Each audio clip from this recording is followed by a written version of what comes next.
Buenos días a todos, ¿cómo están? Espero que todos estén muy bien. Esta va a ser la primera clase teórica pura, ¿sí?, de la cursada de Web 1 de este año. Si aún no han visto el video de introducción, les recomiendo que lo hagan.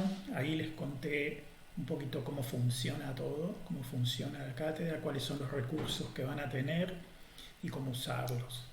Entonces, de esos recursos, esto que les voy a dar ahora son las clases teóricas puras. Ustedes van a tener clases teóricas puras, clases teórico-prácticas y clases prácticas. Vayan al otro video que ahí lo explico bien. Lo tienen más arriba en el aula Moodle. ¿Qué vamos a hacer en las clases teóricas puras? Bueno, las clases teóricas puras son las que tienen el objetivo de ubicarlos en el espacio y en el tiempo. ¿Sí? O sea, ustedes en las clases teóricos-prácticas y en las clases prácticas van a practicar y van a aprender cómo funcionan las cosas. Lo van a hacer mayormente mediante ejemplos. Entonces, las clases teórico-prácticas, las clases prácticas y su práctica les van a servir fundamentalmente para responder a las preguntas que empiezan con cómo. ¿Sí? ¿Cómo se hace tal cosa? ¿Cómo funciona tal cosa? ¿Sí? Mientras que en las clases teóricas nos vamos a abocar a otras preguntas. A las preguntas, ¿qué es? ¿Sí? ¿Qué es una cosa? ¿Para qué sirve una cosa? ¿Sí? ¿Cuál es el objetivo o el propósito de determinada cosa? Ese tipo de preguntas. ¿O para qué? ¿O cómo llegamos? ¿Sí? ¿Cómo se llegó a donde se está ahora? ¿Sí? En determinada cosa. Todo ese tipo de cuestiones, todo ese tipo de preguntas nos las hacemos aquí, en la clase teórica. Y vamos a empezar preguntándonos por qué es importante, ¿no?, hacerse ese tipo de preguntas, por qué es importante recorrer este camino. Y la verdad que la importancia que tiene esto radica fundamentalmente en la forma en que ustedes van a poder aprovechar todo el otro conocimiento. Si ustedes no se hacen estas preguntas de por qué, para qué, de alguna manera su propia voluntad se va a poner en contra de ustedes. Y cada vez que estén estudiando algo, su mente, el pajarito arriba del cerebro, va a empezar: ¿y para qué estoy haciendo esto? ¿Y esto qué sentido tiene? ¿Y esto cómo se conecta con tal otra cosa que hice antes? No encuentro las conexiones, termino estudiando todo de memoria, y así como lo estudié, me lo olvidé, ¿sí? Y al final es como que en vez de disfrutar del estudio, lo terminamos sufriendo. Mientras que si empezamos haciéndonos estas preguntas centrales y nos ubicamos en tiempo y en espacio, las cosas es como que van a ir encontrando su sentido. Cada cosa que vayan a aprender en sus teóricos prácticas y en sus prácticas vaya adquiriendo su sentido. Se van a empezar a entender por qué y para qué está cada cosa en su lugar y cómo es que históricamente llegó hasta ahí. Entonces, esta es mi recomendación para ustedes, para estudiar cualquier cosa que quieran estudiar. Empiecen haciendo las dos preguntas fundamentales, que son: ¿y esto que voy a estudiar qué es? ¿Y esto que voy a estudiar para qué sirve? ¿Sí? Finalmente, hay una tercera pregunta que viene naturalmente, que es: ¿y cómo llegó a ser lo que es? ¿Sí? O sea, que así nos ubicamos en tiempo y en espacio. O sea, averiguamos qué es esto que vamos a estudiar, para qué sirve y cómo llegó a ser lo que es hoy. Estas tres cosas, aparte de servirles para que ustedes se ubiquen, si lo practican y lo hacen asiduamente, van a empezar a adquirir una habilidad maravillosa, que es la de empezar a poder predecir qué va a pasar después. ¿Sí? Muchos dicen: ¿cómo hará tal persona para predecir o para darse cuenta qué viene después? Y la verdad es que es bastante fácil darte cuenta qué es lo que va a venir después si entendiste bien qué es lo que pasó hasta ahora. Es una cuestión de progresión de tiempo. ¿Sí? Bien, ¿cómo en esta asignatura vamos a estudiar la web? ¿Sí? Nos vamos a empezar haciendo las dos preguntas fundamentales con respecto a la web. Las dos preguntas fundamentales. ¿Qué es la web? ¿Para qué sirve la web? ¿Sí? Estas son las dos preguntas que vamos a contestar en esta clase. Y finalmente vamos a ver cuáles son los componentes generales de la web. Componentes generales, porque después los específicos los vamos a estudiar en otras clases más adelante. Pero si ya de aquí nos podemos llevar la idea general de lo que es la web, ya está. Ya esta clase valió la pena. ¿Sí? Entonces, vamos a la primera pregunta. ¿Alguna vez te hiciste esta pregunta? ¿Qué es la web? Si tuvieras que contestarte esta pregunta, ¿cómo te la contestarías? Sí, ya veo, te pasan mil cosas por la cabeza, ¿sí? Es obvio lo que es la web, sí entiendo lo que es la web, lo sé perfectamente lo que es la web, pero cuando lo tengo que poner en palabras, ay, no encuentro las palabras, ¿sí? Es lo que suele pasar siempre, ¿sí? Entendemos lo que es, pero no lo podemos poner en palabras, lo cual significa que no lo tenemos tan claro como parece, ¿sí? Al final, nuestra percepción está llena de ambigüedades. ¿Sí? Entonces vamos a ir contestando estas preguntas de a poco. ¿Qué es la web? ¿Qué es la web? Va a ser nuestra primera pregunta. Vamos a decir dos cosas importantes que son fáciles y nos las podemos acordar. ¿Ah? La primera de ellas es que es un sistema distribuido. ¿Sí? ¿Qué es la web? Es un sistema distribuido. Hay muchos sistemas distribuidos. ¿Sí? La web es uno de ellos. ¿Ah? La otra cosa importante que hay que recordar de la web es que es un sistema distribuido que utiliza la arquitectura cliente-servidor. Así que ahora nos vamos a meter un poquito en qué es esto de un sistema distribuido y qué significa esto de la arquitectura cliente-servidor. Bien. ¿A qué le llamamos sistema distribuido en informática? En informática, un sistema distribuido es un sistema que está conformado por normalmente dos o más componentes. Si fuera un solo componente no podríamos hablar de sistema distribuido, así que por lo menos debería haber dos. ¿Sí? Después de dos para arriba, todos los que quieran. Pero lo importante para que el sistema sea distribuido es que estos componentes tengan la potencialidad de ejecutarse en diferentes computadoras. Eso es lo que lo hace distribuido. Si yo tengo tres programas, pero los tres programas tienen que correr obligatoriamente en la misma máquina para funcionar, efectivamente es un sistema informático, pero no cumple con la definición de distribuido. Para que sea distribuido, estos programas tendrían que poder correr en diferentes máquinas, diferentes computadoras. No es obligatorio, dicho esto, no es obligatorio que corran en diferentes máquinas. O sea, que tenga la potencialidad no significa que sea obligatorio.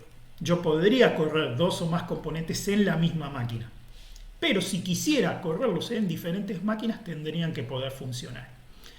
Entonces, si lo pensamos, vamos a llegar a la conclusión de que para que eso pueda ocurrir, las máquinas tienen que estar de alguna manera comunicadas. Y ahí es donde entra la otra parte importante de los sistemas distribuidos, que es el mecanismo de comunicación. El mecanismo de comunicación más habitual que usamos nosotros ahora es la red informática, ¿sí? La red que une las computadoras y que normalmente está implementada como una pila de protocolos de comunicación. ¿Sí? Entonces, el sistema distribuido es usuario, vamos a decir, de esta pila de protocolos de comunicación. O sea que cualquier sistema distribuido moderno está muy conectado, ¿sí? O está muy relacionado con una pila de protocolos de comunicación. ¿Ah? Acá es donde entra, ¿sí? Si nos vamos específicamente a la web, el tema de la conexión a Internet. ¿Sí? O sea, ¿por qué para que funcione la web y que los diferentes componentes del sistema puedan correr en diferentes máquinas, necesitamos algún tipo de infraestructura de comunicación que las conecte? Y en el caso de la web, esta infraestructura es la Internet misma, ¿sí? Que es una pila de protocolos de comunicación. O sea que la web funciona sobre Internet, ¿sí? Muchas veces confundimos Internet con web. Están tan pegados, ¿sí? Que uno dice no tengo Internet o dice no puedo navegar y es como si fuera la misma cosa. No es exactamente la misma cosa, ¿sí? Una cosa es la conexión a Internet, que es, digamos, lo que nos posibilita que las máquinas se unan, y otra cosa diferente es el hecho de que sobre esa infraestructura esté corriendo un sistema distribuido como la web. ¿Ah? ¿Se entiende, no es cierto? O sea, hay que hacer la distinción, ¿sí? Una cosa es Internet y otra cosa es la web. Bien, la web se apoya sobre otros sistemas distribuidos, así que después vamos a hablar de eso.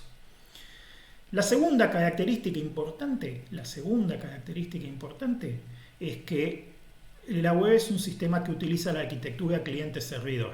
Les cuento un secreto, la mayoría de los sistemas distribuidos utilizan la arquitectura cliente-servidor. Y si bien hay otras, esta es la más común de todas. ¿Sí? ¿Qué característica tiene una arquitectura cliente-servidor? Bueno, que los componentes se ordenan en dos grandes roles. ¿Sí? O sea, de todos los componentes que hay, de todas las partes, vamos a decir que hay algunas que ejercen el rol de cliente y otras que ejercen el rol de servidor. O sea, algunos programas van a ser clientes y otros programas van a ser servidores. En general, en cualquier sistema, ¿sí?, el cliente es activo respecto de la comunicación. O sea, el cliente es el que va a buscar al servidor. Mientras que el servidor es pasivo respecto de la comunicación. El servidor es el que está esperando que algún cliente venga a conectarse con él. ¿Sí? El servidor normalmente provee algún tipo de servicio y por eso se llama así. Y el cliente utiliza esos servicios que el servidor provee y por eso se llaman clientes. Y esto es en general para cualquier sistema distribuido. Entonces vamos a hablar, ¿sí?, de algunos sistemas distribuidos, además de la web. ¿Sí? ¿Qué otros sistemas distribuidos hay? Bueno, por ejemplo, el correo electrónico es otro sistema distribuido. ¿Sí? El servidor de nombres de dominio o DNS es otro sistema distribuido que funciona sobre Internet y que, digamos, provee un servicio que es utilizado por muchos otros sistemas, incluyendo la web, incluyendo el correo electrónico. ¿Sí? Si lo quieren pensar, WhatsApp es un sistema distribuido.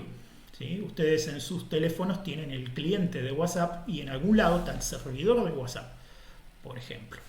¿Sí? Entonces, si lo piensan, van a ver que hay sistemas distribuidos por todos lados. Hoy hay muchísimos sistemas distribuidos corriendo por ahí y por allá. ¿Ah? Entonces, vamos a abocarnos específicamente a la web hoy. Bueno, vamos a la segunda pregunta entonces. Ahora que más o menos tenemos una idea, ¿sí?, es un sistema distribuido, ¿sí?, corre sobre Internet, ¿ah?, tiene clientes y tiene servidores. Bueno, preguntémonos ahora, ¿para qué sirve? ¿Para qué sirve la web? ¿Qué fue lo que digamos, motivó la creación de la web? Y la respuesta a esa pregunta no es tan simple. ¿Por qué? Porque la web fue evolucionando. La web no es lo que fue cuando fue creada, sino que tuvo una evolución muy larga, una progresión histórica muy larga, ¿sí?, que no se podía predecir en el momento en que la web fue creada. Entonces vamos a ponernos primero, vamos a viajar al pasado y vamos a decir, bueno, cuando la web fue creada, ¿para qué fue creada? Bien, esto es muy importante y quiero que lo recuerden, ¿sí? El primer objetivo que tuvo la web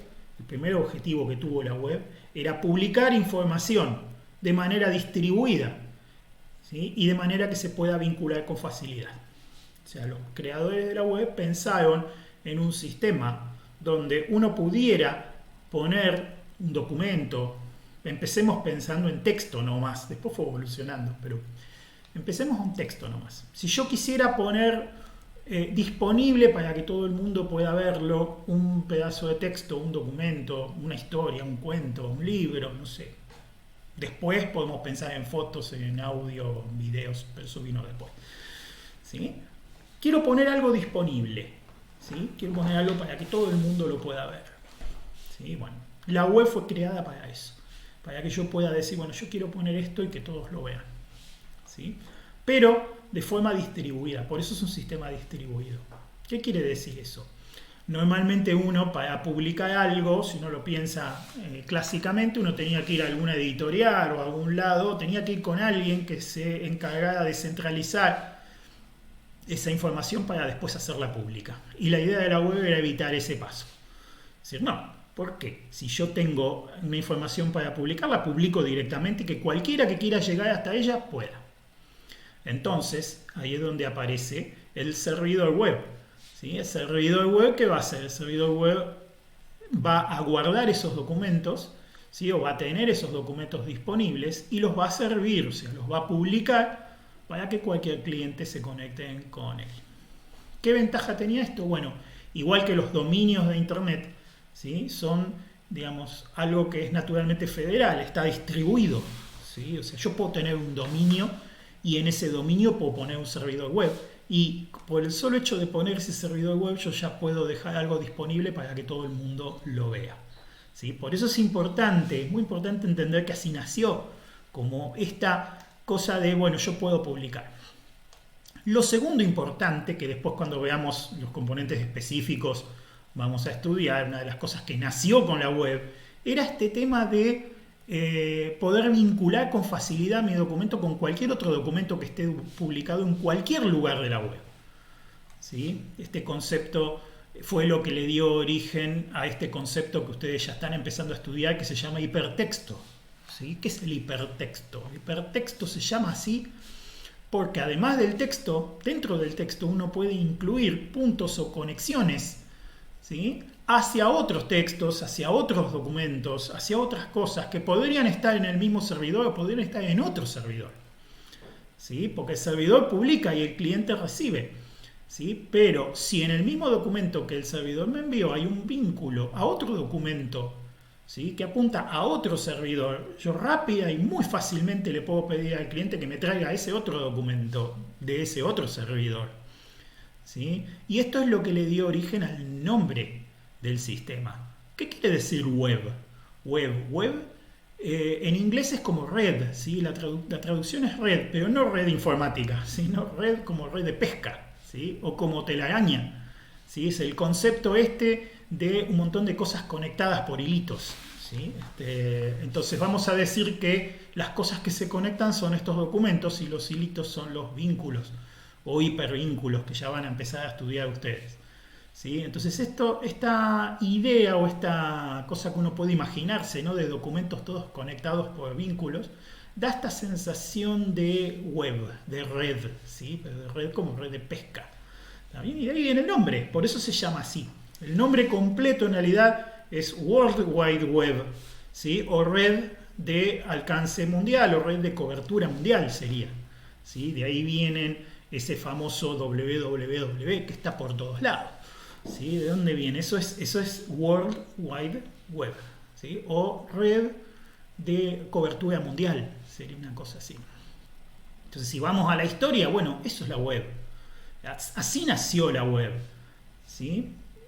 Y en principio, los servidores publicaban información estática. O sea, yo escribía un documento, lo ponía en el servidor y a partir de ese momento estaba disponible para cualquier cliente que quisiera conectar con él. La evolución fue haciendo que lo que al principio era solamente texto, después empezara a ser texto con enriquecimiento. O sea, empezó a tener la posibilidad de cambiar la fuente, de cambiar los colores, de cambiar si la quería negrita o la quería en itálica o la quería subtitulada. Bueno, o sea, y después fueron incorporándose otro tipo de documentos que no eran texto. Entonces empezaron a aparecer las imágenes, empezaron a aparecer los audios y después, cuando la tecnología lo permitió, unos cuantos años después, empezaron a aparecer los videos, ¿sí? ¿Qué pasa con los videos? Los videos tienen un requerimiento tecnológico que no existía cuando la web fue creada. O sea, por esa razón los videos aparecieron mucho después, ¿sí? Importante recordar eso. Bueno, esta fue la primera versión de la web, lo primero que se vio. ¿Cómo siguió la cosa? Bueno, la cosa siguió cuando los servidores empezaron a generar dinámicamente información a publicar. O sea, hasta ahora eran documentos que alguien creaba, guardaba en el servidor y el servidor publicaba. Con la posibilidad o la incorporación de la posibilidad de que el servidor ejecute un programa, en el momento en que un cliente le pide algo, el servidor ejecuta un programa y ese programa, en vez de ir a buscar la información a un lugar donde está almacenada, genera dinámicamente en el momento la información para enviarla, aparece o se abre todo un nuevo espectro de posibilidades para la web, ¿sí? ¿Por qué? Porque al poder generar, ¿sí? Información dinámicamente, entonces yo podía empezar a implementar servicios y cosas que antes no podía, ¿sí? Por ejemplo, no sé, buscar algo en una base de datos. No publicar la base de datos entera, sino proveer la posibilidad, por ejemplo, de que el usuario me indique una clave y que el servidor busque en la base de datos eso que está buscando el usuario, y entonces le creamos un contenido que es especialmente hecho para ese usuario, para ese pedido que él hizo. ¿Ah? Entonces esto abrió una nueva posibilidad. La web pasó a servir como una interfaz, ¿sí?, entre humano y máquina estandarizada para otros sistemas. O sea, acá es donde empezó a aparecer la web como servicio de interfaz estandarizado.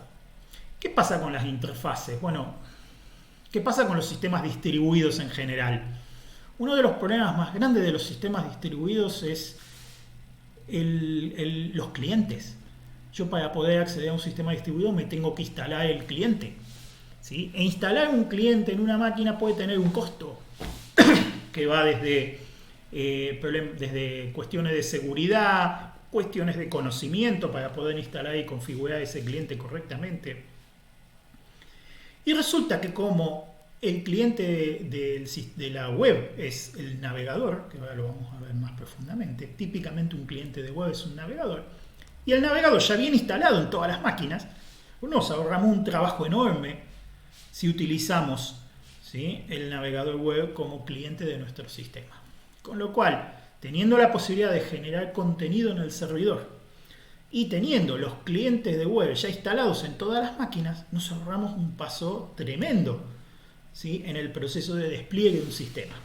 Por lo cual, naturalmente, la web empezó a funcionar como interfaz humano-máquina estandarizada. Entonces empezamos a conectar otros sistemas a través de la web. Por ejemplo, aparecen los webmail. ¿Qué es un webmail? Como Gmail, por ejemplo. ¿Sí? En realidad uno accede a un sitio web, uno accede a una página web. Esa página web está generada dinámicamente por el servidor a partir de información que proviene de otro sistema distribuido, que es el del correo electrónico.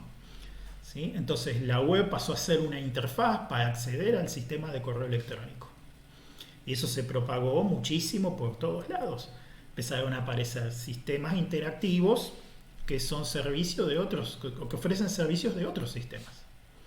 Entonces aparecen todos estos servicios online que hoy todavía hay, ¿sí? La calculadora online, ¿sí? El traductor online, el buscador online, ¿sí? Todas esas cosas, ¿sí?, son una consecuencia de que la web está funcionando como interfaz, ¿sí?, para otros sistemas.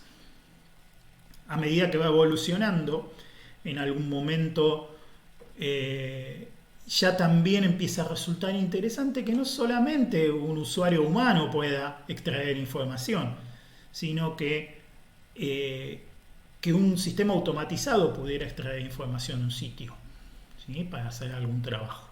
Y entonces seguimos evolucionando, ¿sí?, y la web pasa a ser también una interfaz máquina-máquina. ¿Sí? O sea, otros sistemas distribuidos empiezan a utilizar la web como mecanismo de comunicación directamente. O sea, tienen embebidos sus propios clientes web, que no son necesariamente navegadores, ¿sí?, y se conectan con servidores web que están preparados para eso y comunican a dos computadoras directamente, sin que haya intervención humana. ¿Sí? Este es otro paso muy importante. Acá donde aparecen los servicios web, que ustedes después van a estudiar, las APIs, ¿sí?, como una API REST, ¿sí?, todas esas cosas aparecen en este punto, ¿sí?, donde ya no estamos solamente comunicando usuarios, sino que ya estamos comunicando máquinas directamente. ¿Sí? Y el último paso que dio la web, que es lo que ustedes van a estudiar hoy, ¿sí?, entonces lo que ustedes van a estudiar ahora, digamos, en esta cátedra, y también en Web 2 después van a continuar, ¿sí?, es lo que hace la web hoy. ¿Sí? La web hoy funciona como una plataforma estandarizada para desarrollar aplicaciones, donde el valor agregado más importante que tiene es justamente ese de que está estandarizado, ¿sí?, de que está en todas partes, de que un cliente web hoy está en todas partes y que sigue unos estándares muy estrictos. Entonces es relativamente sencillo escribir algo que va a funcionar en todos lados. Este es el valor agregado más importante que tiene. Y aquí es donde viene la justificación de por qué estamos estudiando la web. ¿Sí? Fíjense que si hoy la web funciona como una plataforma estandarizada para desarrollar aplicaciones, y esa carrera que estamos estudiando, ¿cómo se llamaba? A ver, Tecnicatura Universitaria en Desarrollo de Aplicaciones Informáticas. Y nos encontramos de frente con una plataforma estandarizada para desarrollar aplicaciones. Resulta que probablemente sea una de las herramientas más importantes de las que dispongamos hoy para hacer nuestro trabajo. ¿Sí? Por eso estamos estudiando la web. Por eso es importante que estudien la web. ¿Sí? La web tiene muchos componentes específicos que ya están empezando a estudiar y que después vamos a ir repasando las características de los más importantes acá en la teoría. Pero la razón por la cual la tienen que estudiar y la tienen que conocer es esa. Es que es una plataforma poderosísima para desarrollar aplicaciones. Que es lo que ustedes van a hacer. Es una de las razones fundamentales de su trabajo. ¿Sí? Por eso es importante estudiarla. Muy bien. Vamos a puntualizar un poquito ahora sobre los componentes, ¿sí?, generales de la web. Los grandes componentes, estos tienen que acordárselo, los grandes componentes de la web son el servidor web y el cliente web. ¿Sí? La web tiene muchos servidores y tiene muchos clientes. ¿Sí? Tiene muchos programas que ejecutan el rol de servidor y muchos programas que ejecutan el rol de clientes. Y como ya dijimos antes, están interconectados entre sí. ¿Sí? Por estos hipervínculos que nos permiten a nosotros que un cliente pueda conectarse con muchos servidores y que a la vez haya muchos clientes interactuando con todos estos servidores. De ahí viene lo de la telaraña, ¿sí? Lo de la web. Bien. ¿Cuáles son las funciones generales del servidor web? Bueno, el servidor web atiende los pedidos de los clientes. El servidor web cuando arranca se queda esperando. Eso es lo que hace. ¿Sí? Se queda esperando en un puerto de comunicaciones a que alguien venga y se conecte y le pida algo. ¿Sí? Es pasivo respecto de la comunicación y ese es el trabajo fundamental que hace. O sea, se queda esperando a que alguien le pida algo. Por eso es servidor. ¿Sí? Lo que hace, en principio, es publicar información estática. ¿Sí? Documentos, imágenes, ¿sí?, audios, programitas que se ejecutan en el cliente, ahora vamos a hablar de eso. ¿Sí? Todo eso es información estática, son cosas que se escriben una vez, se guardan y el servidor simplemente las entrega cuando se las piden. Y finalmente tenemos que el servidor puede ejecutar programas que generan información dinámicamente para entregarle a los clientes. Un servidor puede, por ejemplo, ejecutar un programa que se conecte con una base de datos y que traiga cierta información. ¿Sí? Un servidor puede ejecutar un programa que a su vez actúe como cliente web que se conecte con otro servidor para buscar otra información en esta interfaz máquina-máquina y con esa información armar una página o un documento y entregársela al cliente. Por dar un ejemplo un poquito más complicado. O sea, el servidor puede ejecutar un programa en el momento para generar información dinámicamente o va a servir información estática. Cualquiera de las dos cosas hace el servidor. Bien, ahora, ¿qué hace el cliente? ¿Cuál es el objetivo del cliente? El primer objetivo, obviamente, es generar las solicitudes al servidor. A pedido del usuario, ¿sí?, o a pedido de la máquina, si es que el cliente está gobernado por una máquina. El cliente va a hacer las solicitudes al servidor. Si un documento tiene contenido embebido, por ejemplo una imagen embebida o un audio embebido, entonces el cliente automáticamente, ¿sí?, va a generar un segundo pedido para pedir ese contenido embebido, que podría estar en el mismo servidor o podría estar en otro. De esa manera yo puedo bajar un texto que está en un servidor que contiene una foto que está en otro servidor. ¿Sí? Y entonces el cliente automáticamente me generó dos pedidos, uno al primer servidor para traer el texto y otro al segundo servidor para traer la foto. ¿Sí? ¿Se entiende la idea? Muy bien. Lo segundo que hace es procesar la información recibida y se la muestra al usuario como corresponda. Por ejemplo, si es un navegador, que es el cliente web más común, seguramente va a interpretar los documentos, tanto el contenido como el estilo, y va a armar la pantalla mostrando la página que se supone que debe mostrar. ¿Sí? Si el cliente es una máquina, si el cliente es parte de otro programa, entonces va a tomar la información, la va a cargar en memoria y la va a dejar preparada para que el cliente, que en este caso es otra máquina, la pueda utilizar. ¿Sí? El cliente hace todo ese trabajo. Y finalmente, ¿sí? Y esto es una de las cosas más nuevas que aparecieron, que no está estandarizado, fue estandarizado en esta última década, ¿sí? Entre el 10 y el 20. ¿Sí? Antes había, pero era un lío porque no había estándar, ¿sí? Podemos hablar de eso. ¿Sí? La posibilidad de que el servidor envíe programitas que el cliente puede ejecutar. Entonces el cliente ejecuta esos programitas y mediante ellos se puede alterar o se puede complementar la información que vino del servidor. Típicamente podemos generar una página que modifique su contenido siguiendo algún patrón, o que haga una nueva solicitud al servidor para traer otra información en función de, por ejemplo, la acción de un usuario. ¿Sí? Entonces, ahora para concluir la clase, quiero comentarles una cosa que es muy importante que tienen que recordar. En Web 1, en la asignatura Web 1, que es la que están cursando ahora, nosotros nos vamos a enfocar fundamentalmente en el trabajo del cliente web. No nos vamos a enfocar tanto en el servidor. El servidor se lo vamos a dejar a los profes de Web 2. ¿Sí? Por esa razón, ustedes van a trabajar, cuando practiquen, van a trabajar de una de dos maneras. ¿Sí? La primera es obviar completamente el servidor y pedirle al cliente que vaya a buscar la información directamente al disco local de su máquina.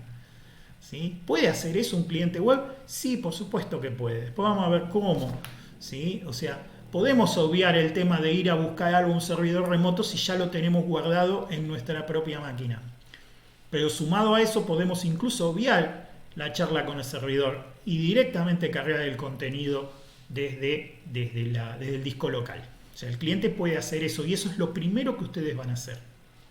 O sea, el contenido ustedes lo van a generar y lo van a cargar directamente sin pasar por un servidor. ¿Sí? La segunda manera en que van a poder trabajar es crear un servidor que corre localmente, que normalmente es sencillo, es chiquito y que cumple la función de servidor para que su cliente funcione realmente como un cliente web completo. De cualquiera de las dos maneras, ustedes en Web 1 se van a estar enfocando en el contenido que se genera y también en la última parte vamos a estar estudiando estos programitas que se ejecutan en el cliente y que no tienen que confundirse con los programas que se ejecutan en el servidor.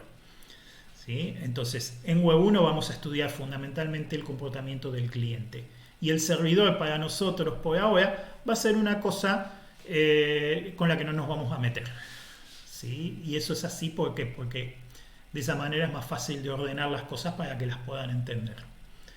¿Sí? Bueno, creo que he cubierto todos los temas. ¿Sí? Yo calculo que esta semana a más tardar van a estar habilitados ya los foros. ¿Sí? La intención es habilitar dos foros, un foro de teoría y un foro de práctica. ¿Sí? Seguramente Paula les va a dar alguna información, algún videíto o algún documento donde les va a explicar bien cómo se usan estos foros. Algo ya dijimos en el video de introducción. ¿Sí? Pero recuerden esto porque es importante. El foro de teoría es para hacerse estas preguntas de qué, para qué, ¿sí? Y el foro de práctica es más para el cómo, ¿sí? Cómo se hace tal cosa, cómo se implementa tal otra, ¿sí? Cómo se resuelve tal cosa. Bueno, todas esas preguntas son más prácticas y van al foro de práctica. ¿Sí? Las dudas del foro de práctica probablemente les surjan de las clases teórico-prácticas, de las prácticas o de su propia práctica. Mientras que las dudas de teoría van a surgir más de las clases teóricas, pueden surgir de las clases teórico-prácticas o pueden surgir de preguntas que ustedes se hagan en general mientras están avanzando en su aprendizaje. ¿Sí? Aprovechen las herramientas, aprovechenlas bien, si las usan bien les van a servir mejor. ¿Sí? Entonces, termino la clase con este consejo que les doy siempre. Háganse las preguntas, busquen las respuestas. ¿Sí? Pero es más importante hacerse las preguntas. La respuesta va a aparecer. De una forma u otra la respuesta siempre aparece. Es todo por hoy. Muchísimas gracias. ¿Sí? Nos mantenemos en contacto para lo que necesiten.